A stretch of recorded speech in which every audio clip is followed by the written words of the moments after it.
संलग्नता और नियम, ये बहुत आवश्यक है। नियमावली न टूटने पावे, बिल्कुल पक्का। आप कुछ वर्षों तक नियम आप पकड़े रहिए, फिर नियम आपको पकड़ लेगा। नियम किसे कहते हैं? शौच संतोष तपः स्वाध्यायेश्वर प्राणिधानानि नियमाः। शौच संतोष तप स्वाध्याय ईश्वर प्रणिधान। आपका शरीर पवित्र रहना चाहिए, वस्त्र पवित्र रहने चाहिए, तब हृदय के पहले बाहर की पवित्रता को संभालो, फिर हृदय की पवित्रता की तरफ।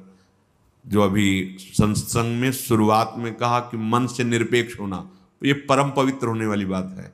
मन से निरपेक्ष तभी जब राधा राधा चल रहा है, नाम चल रहा है, ये आपको बहुत पवित्र कर देगा हृदय। आप जब आप उसमें रागात्मक भाव से मन में लग जाते हैं तो अपवित्र हो जाता है। जैसे स्वर्ण को तपाया जाता है तो मल छोड़ देता है, निर्मल हो जाता है, ऐसे मन में जब जलन होती तो पवित्र हो रहा है। आप समझ नहीं पाते और विचलित हो जाते हैं। वो मन ही की मलिनता नष्ट हो रही है, आप उसे अपने में लेकर के दुखी हो रहे हैं। उसको जलने दीजिए, वो निर्मल हो रहा है। वो तपने पर जैसे स्वर्ण चमकने लगता है, ऐसे जो ताप सह जाता है मन निर्मल हो जाता है। तन को पवित्रता से युक्त रखे तो मंत्र और नाम आप देखिए स्वतः बहुत जल्दी जल्दी आपकी उन्नति होगी। ये अपवित्रता है। नियम में सबसे पहला है शौच, पवित्रता। आपका उठना बैठना, खाना पीना, देखना सुनना, चलना फिरना भगवत स्मरण करते हुए पवित्र भाव से, और शरीर को भी पवित्र रखना। देखो जिनको ऐसा सौभाग्य नहीं मिला है, गृहस्थी में नाना प्रकार के कार्यों में रत हैं, तो अपवित्र पवित्रो वा सर्वावस्थांगतो विवा, जैसी भी स्थिति में हो तुम राधा राधा बोलो, पर आपको तो सौभाग्य मिला हुआ है कि आप हर समय असंग और पवित्र रह सकते। तो लाभ लीजिए और उस लाभ को जगत मंगल के लिए प्रभु के चरणों में अर्पित कीजिए। आपके लिए तो बहुत बढ़िया अवसर मिल गया है। आपका पवित्रता पर ध्यान होना चाहिए, आपका शरीर पवित्र होना चाहिए, आसन पवित्र होना चाहिए।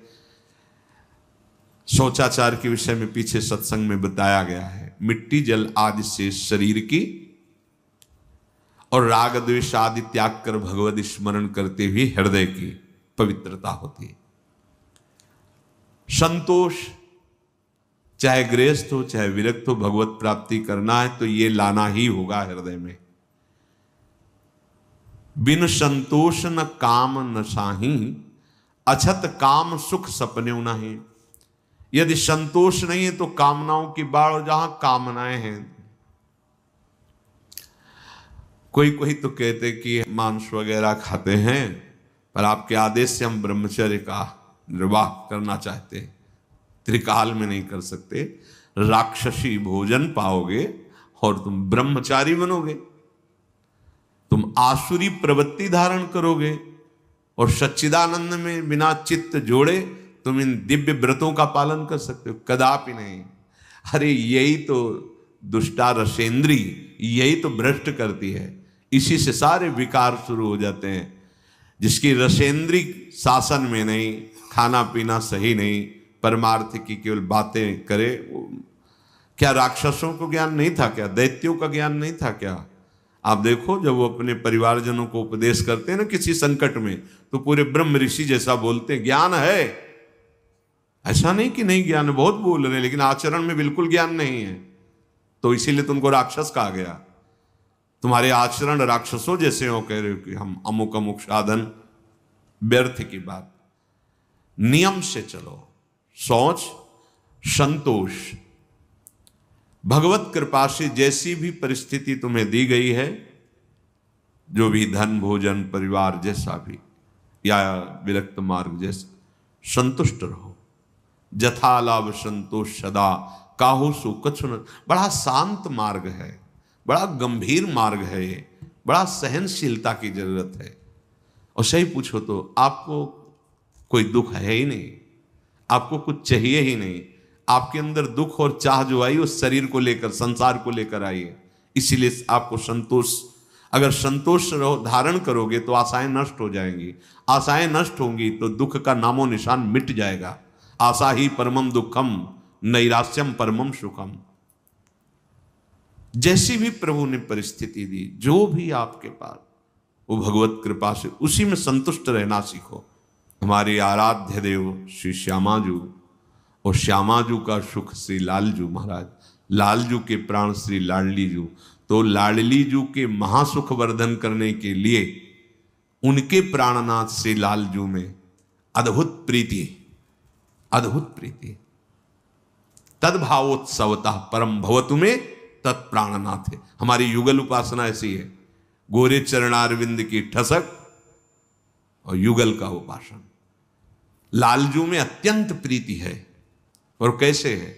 मेरी प्यारी जू के प्राणनाथ है, प्यारी जू के परम सुख है। तद्भावोत्सवता परम भवतु में तत्प्राणनाथ। ऐसे श्री श्यामा श्याम की ठसक में हर समय रहना, उनके चिंतन में रहना, अहम उनके दासत्व में समर्पित हो जाना, अपना उनसे अलग कुछ भी न रह पावे, उसे ईश्वर प्रणिधान कहते हैं। शौच संतोष तपा स्वाध्याय ईश्वर प्रणिधानानि नियमाः। प्रिया प्रीतम से संबंधित सब कुछ है, कुछ भी ऐसा अलग नहीं होना चाहिए। अपने आप महात्मा हो गए, देख लो। कुछ भी ऐसा नहीं खाएंगे जो प्रियाजू को अर्पित न करें, कुछ भी ऐसा नहीं पिएंगे जो प्रियाजू को अर्पित, कुछ भी जीवन में ऐसा नहीं होगा जिससे प्रियाजू का समर्पण ना हो। अभी सत्य मार्ग के पथिक बन जाओगे। कई लोग तो ऐसा करते हैं कि भोग लगाने के लिए अलग बनाते हो, अपने लिए अलग बनाते हैं, तो आपकी फिर बुद्धि कैसे प्रभु में तन्मय कैसे होगी? तुम अपनी रसेंद्री को तृप्ति करने के लिए अगर भाव रखते हो तो उपासना क्या?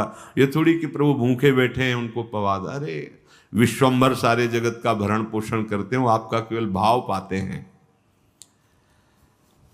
बाहरी जो शरीर की पवित्रता रखता है उसका वैराग्य बढ़ता चला जाता है। ये जितना आप मलिन शरीर रखोगे उतना ही भोगासक्ति बढ़ेगी, शरीरासक्ति बढ़ेगी। बाहरी इस नियम, शौच रूपी नियम का पालन करने से शरीर पर राग रहित वृत्ति हो जाती है, वैराग्य हो जाती है, शरीर का रहस्य प्रकट हो जाता है। मैं नहीं हूं। पवित्र शरीर रखने से नहीं, टिकाऊ नहीं, इससे राग खत्म हो जाता है। और अंतर से पवित्रता रखने से मन प्रसन्न रहता है, बुद्धि एकाग्र रहती, इंद्रियां निर्विषय हो जाती हैं और उसे आत्मबोध प्राप्त करने की योग्यता आ जाती है। समस्त सुख सामग्रियां उसके अनुकूल हो जाती हैं। रात से देखो, कामना करने से भटकना पड़ेगा और संतोष धारण कर लो तो सारे सुख वैभव आपके समीप आ जाएंगे। संतोष की सिद्धि यही है। और जो अपने मार्ग में चलने वाले कष्ट को सहता रहता है, तप उससे अणिमा लघिमा महिमा दूरदर्शन दूर श्रवण की सिद्धियां अपने आप प्राप्त हो जाती है। ये कोई इस बात में न रहे कि मैं इतना कष्ट सह रहा हूं, इसका मतलब क्या वो बड़ा सुखी हो रहा है। ये हम अंदर की बात बता रहे हैं, बहुत ध्यान से समझना। अगर आप कुछ मिनट भजन कर लिए, कुछ मिनट पाठ कर लिए, ठाकुर सेवा कर लिए, कोई परेशानी आपको नहीं। और अगर आपने सोच लिया है कि निर्विषय होकर भगवत प्रेम में डूबेंगे या मोक्ष पद प्राप्त करेंगे, अब होश में रहना। भगवत प्राप्ति के लिए अभी सब ये दुश्मन बिल्कुल तैनात हो जाए। अच्छा निकलना चाहता है, आप ये देती हैं